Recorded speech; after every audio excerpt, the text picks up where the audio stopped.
All right, guys, so I got a 2005 Saturn Ion, and I get the coolant light that pops up right here. If you're getting that light, just stay and watch this. Maybe I could help you out.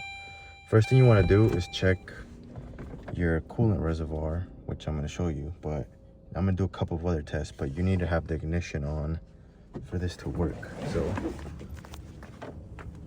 first things first, you're going to want to make sure your coolant reservoir is full. If it is not and you are having a leak and it's empty, that's why your coolant light is on. So you want to make sure your coolant is full.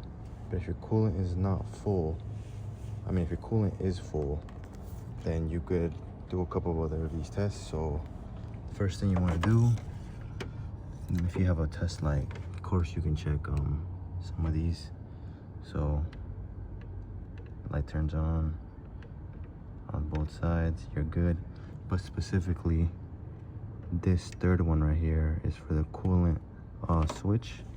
So if this is blown, which it is not, but if you don't have a test light, pull this fuse out, the third 15 amp one, make sure it's not blown, because that will throw the coolant light on. Another thing you can do, sometimes the flow in here gets stuck, so you can tap it a little bit and maybe it'll unstick it. But if both of that's good, you want to make sure down here there's a switch. So pull up down right there. So I should get power to one of these. So I get power there. This is the ground. So clearly I'm getting signal.